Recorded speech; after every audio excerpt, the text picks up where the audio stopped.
My name is Frank Callahan. I am 73 years old. I spent 34 years teaching American history to high school sophomores at Jefferson High School in Pittsburgh, Pennsylvania. I retired 6 years ago, and I want to be honest with you about what that retirement has looked like. Because the honest answer is what makes the rest of this story mean anything.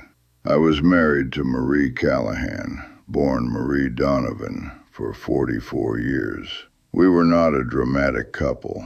We did not have the kind of marriage people write songs about. What we had was steadier than that. We had Tuesday nights watching the same television programs we had watched for decades. We had coffee in the morning before either of us was fully awake. We had inside jokes that had been running so long that neither of us could remember where they started. We had a son, Daniel, who grew up watching us do those ordinary things together. And I think what he learned from us, without either of us ever sitting him down and saying it, was that love is mostly just showing up. Day after day after day, it is showing up. Marie was diagnosed with ovarian cancer in March of 2021. She died 14 months later, on May 4th, 2022. I was with her every single one of those 14 months. I was in the room. I was at the appointments. I drove her to the infusion center on Tuesdays, and I sat in the plastic chair beside the window, and I read the same library book for 6 months without ever finishing it, because I could not concentrate on anything that was not her. When she died, and I do not know how else to say this, she took the reason for most of my daily movements with her. That is not self-pity. That is just what happened.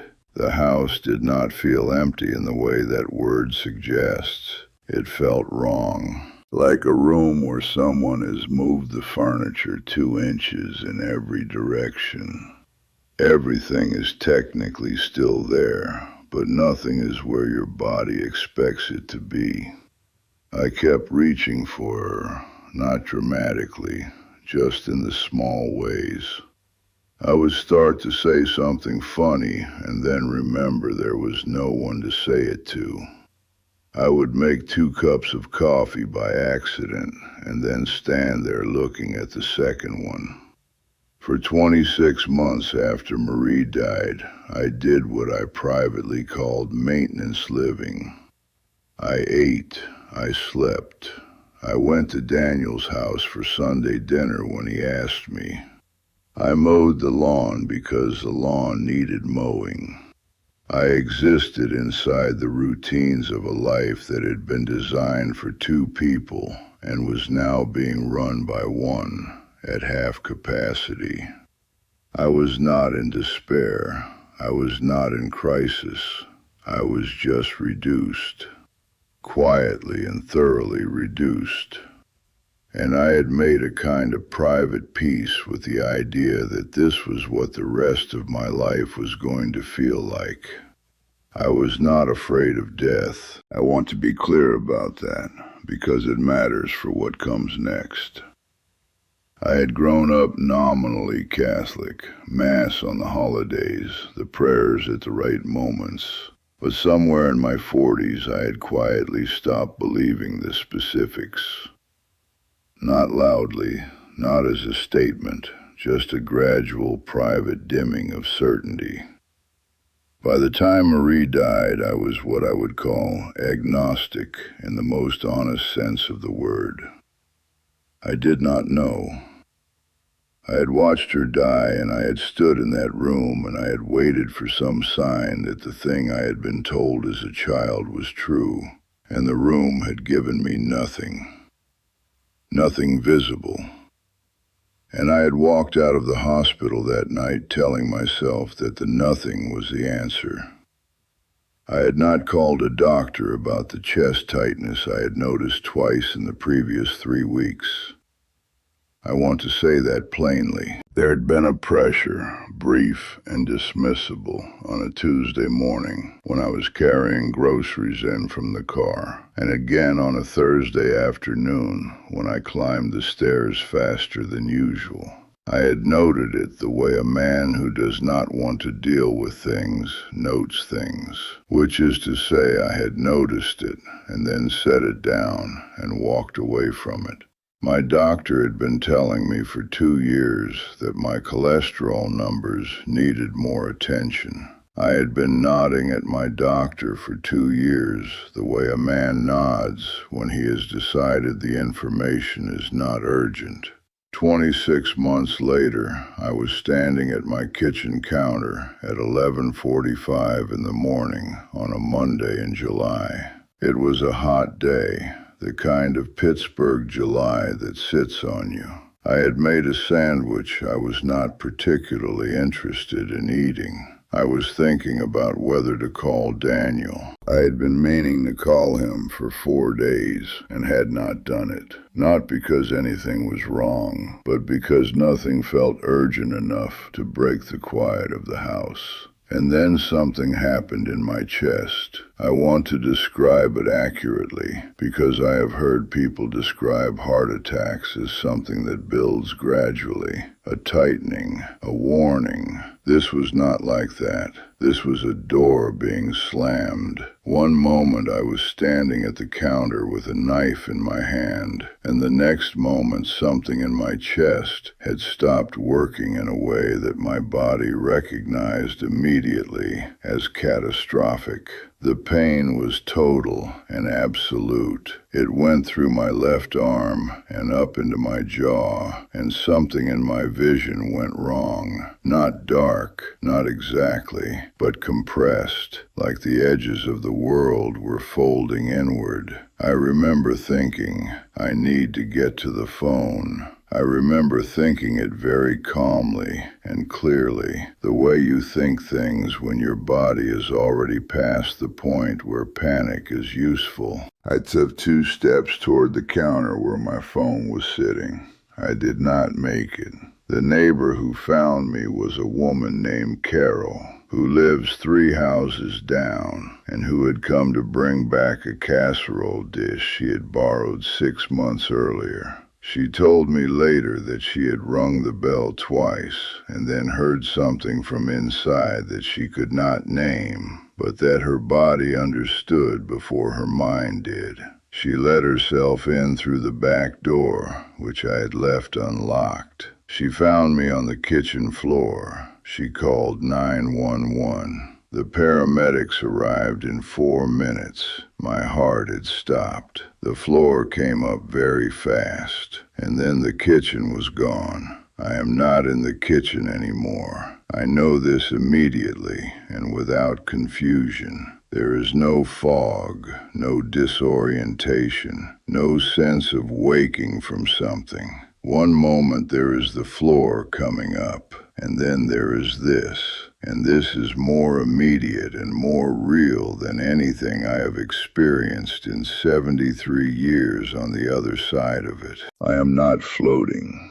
I am not looking down at a body. I am simply present in a place that does not have the properties of any place I have ever been. The quality of the light here is different from any light I have ever seen. That is the only way I can describe it. It is not bright in the way that hurts or overwhelms.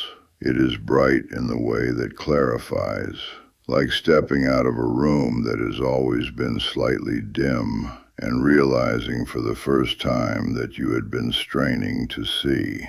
And then she is there. Marie is there. I need you to understand something before I tell you the rest of this. The Marie I see is not the Marie who died. She is not the Marie of the hospital rooms and the Tuesday infusion appointments and the 14 months of illness that took her weight and her hair and eventually, at the very end, her words. The Marie who is standing in front of me now is 34 years old. She is exactly as she was in the spring of 1984. The year we bought our first house together. The year I used to tease her that she was going to bankrupt us with paint samples because she spent 3 Saturdays in a row comparing shades of white for the kitchen walls. She is wearing the blue cardigan she wore in those years. Her hair is the way it was then. She is holding a cup of tea. She always made tea when she needed to say something important, not coffee. We were both coffee people. But when something mattered, she made tea. She said it slowed her down enough to say the thing right. I see the cup in her hands, and I know without being told that what she is about to communicate to me is something she has been waiting to say. She does not speak.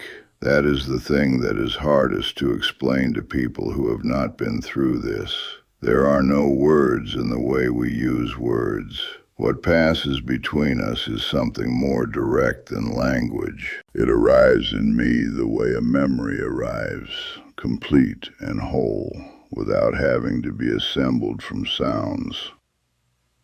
The first thing she communicates is this: she has not been gone. Not gone in the way I believed, not absent, not ended. She communicates it with a specificity that makes it feel less like comfort and more like correction. A gentle but absolute correction. She has been in the house. She has been in the rooms. She names a morning. I feel the morning rather than hear it named. A morning 3 weeks after her funeral, when I was standing in the hallway between the bedroom and the bathroom, and something in the air was different. I had told myself I was imagining it. I had told myself grief does things to the senses. I had walked past it and made coffee and said nothing to anyone. She tells me that morning was real. She was there. She wants me to stop walking past the things that are real. The second thing she communicates is harder to receive. She tells me. She does not say it unkindly.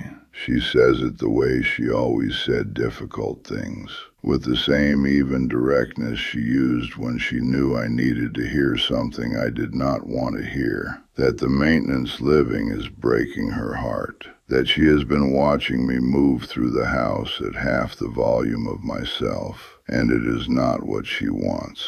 It is not what she wants for me. She communicates this with a precision that makes it impossible to receive as a platitude. This is not a figure of speech. This is Marie, who knew me better than anyone alive, telling me that she has been watching, and that what she has been watching is unnecessary. Then she shows me something. She directs my attention to a hand, a left hand, someone's left hand, not hers, not mine, a man's hand. She holds the image in front of me the way you would hold up a photograph, insistent and clear. I look at it. I do not understand what I am supposed to see. There's something on the palm, something small, a mark, a line, but I cannot make out what it means. I file it the way you file things, when you know something is important, but cannot yet decode it. She communicates the download in pieces, and each piece arrives with the certainty of something I have always known, but never had words for. The separation between us is not what I believed it to be. It is a condition of distance, not of love. She had not stopped. She had not gone dark the way a light goes dark. She had moved to where I could not yet follow. That is the precise image she gives me. Not ending, not absence, but simply a place I am not yet able to go. And the not yet is not a cruelty. It is a fact. It is the most important fact she has ever handed me. And then she tells me it is not my time. She tells me this in that same, even, unhurried way she had of delivering facts. not apologetically, not as a consolation, as information. She will be waiting. That is the last thing. She will be waiting, and she will not be diminished while she waits. She will be here, in this place where the light clarifies everything, and she will be fully herself. This 34-year-old woman in a blue cardigan holding a cup of tea, and she will be waiting. I do not want to go back. I want to be clear about this because I think people expect a different answer. Every cell of whatever I am in this place is oriented toward staying, toward her, toward the quality of the light, toward the feeling of being completely, finally, without reservation, known. The maintenance living on the other side of that, the empty second cup of coffee, the grass that needs mowing, has no weight against this, none. But there is a pull, not violent, not like being dragged, more like the way a tide is a pull, irresistible not because it is forceful, but because it simply does not leave room for a different direction. I feel myself going back. I feel the kitchen returning. I feel my name being said by a voice I do not recognize, and I feel hard floor against my back. And I feel the specific, irreversible wrongness of being alive in a body that is in pain. I am awake in an ambulance. The light is fluorescent, and it is the wrong kind of light entirely. A paramedic's face is above me. I cannot speak. I do not try. I hold the image of Marie in the blue cardigan, the way you hold something small and fragile in both hands when you are moving through a crowd. I am alive. She made me come back. I am alive, and I do not know yet how to be grateful for it.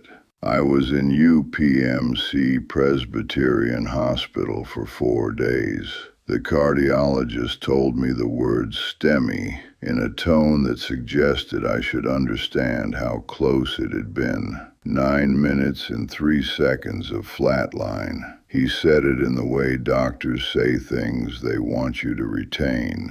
I retained it. I retained it because the number felt important, not because it frightened me, but because it gave shape to the time I had spent somewhere else. Daniel arrived the first afternoon. He is 41 years old, my son. He is a contractor. He builds things. He measures things. He is a man who trusts what he can put his hands on. He is not unkind about the things he cannot measure. He simply does not know what to do with them. He sat beside my bed and he asked me how I felt, and I told him I felt fine, which was true in the physical sense. And then I told him I needed to tell him something. He listened the way he always listens, completely still, arms crossed, watching my face. I told him about the kitchen going away and the light, and then I told him about Marie. I told him she had been young, 34, the year we bought the house. I told him about the blue cardigan and the cup of tea. I watched his face, and I saw something moving in it that was not skepticism and was not belief yet. It was something more careful than either. Then I told him about the hand. I told him that Marie had shown me a left hand, a man's left hand, and that there was something on the palm, a mark, and that I had not understood what it meant while I was there, but that I had been carrying it since I woke up. I told him I thought it was his hand. I did not know why I thought that. I just did. Daniel was quiet for a long moment. He set his coffee cup down on the tray table. He set it down very carefully, the way you set something down when your hands are not quite steady, and then he held out his left hand and turned the palm toward me. There is a scar on his left palm. It is small, about 1.5 inches, pale and healed over, the kind of scar that is easy to miss unless you are looking for it. A kitchen accident, he told me, 18 months after his mother died. He had been cutting rope at a job site, his mind somewhere else, and the knife slipped. He had driven himself to urgent care, gotten 6 stitches, and not mentioned it to me because it was not serious, and he had not wanted to add anything to what I was already carrying. I had never seen it. I had no memory of it. In 26 months of Sunday dinners and phone calls and the ordinary maintenance of a father-son relationship conducted in the shadow of grief, I had never noticed it. It is not the kind of thing you notice unless someone shows it to you. Marie showed it to me. From wherever she is, from the place with the clarifying light and the cups of tea, she showed me our son's left palm and a scar she had no earthly way of knowing about. A scar that appeared after she died. A scar on a hand she never touched in this world. She showed it to me the way a teacher shows a student a piece of evidence and waits for them to understand what it means. She did not explain it. She did not need to. She just held it there and trusted me to arrive at the answer. I sat with that for a long time after Daniel showed me his hand. Not because I doubted it, but because I needed to let the full weight of it land. This was not a feeling. This was not a wish shaped by grief into something that resembled proof. This was verifiable. This was information she could only have if she was still present, still watching, still invested in the life of the son she carried and raised, and had to leave before she was ready to go. She saw the scar. She saw the accident. She saw the 6 stitches Daniel did not mention because he was protecting me. She saw all of it, from wherever she is, and she held it out to me in those 9 minutes because she knew I would need something I could hold in my hands when I woke up. Daniel did not speak for a long time after I told him this. He looked at his palm. He looked at me. He looked at his palm again. He is not a man who cries in front of people. He was raised in Pittsburgh. He was raised by me. Neither of those things inclines a man toward visible weeping. But his jaw did the thing it does when he is working very hard to keep his face together. He set his coffee down, and he looked at the window for a while, and I let him look. Eventually he said quietly, "She knew." That is all he said. She knew. And I said yes.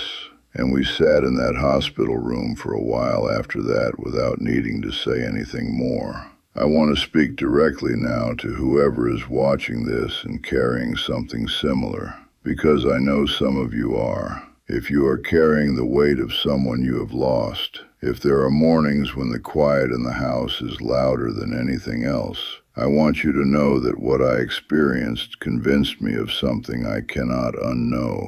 They are still close, closer than the silence makes them feel. Someone put together a little book for exactly this kind of night. It is called They Are Never Truly Gone. Signs your loved ones are still with you. Not a guide, not a program. Just a small, honest book written for the person who needs to know that the connection does not end at the body. It is in the first pinned comment below this video, the very first thing you will see when you scroll down. It will not be at this price for long. If this story opens something in you, please go look at it before you close this tab. It has helped people who were not sleeping, not eating, not finding their way through. It may be exactly what tonight needs. I am 73 years old. I have taught history for 34 years, and I know what it means to have evidence. I know what it means to hold a primary source in your hands and say, this happened. This is real. Daniel's scar is real. Marie knew it was there. I did not. Something persists. Something that loved us does not simply stop loving us because the body gives out. That is not a hope I am offering you. That is a conclusion I am reporting from 9 minutes on the other side of this life. I still make 2 cups of coffee sometimes, but now I do not stand there looking at the second one. Now I just push it to her side of the counter and say good morning. We are not as alone in our grief as the silence tells us we are. The silence is not the truth. The love is still moving. It has not stopped. It has only moved to where we cannot yet follow. And the not yet is not a cruelty. It is a promise.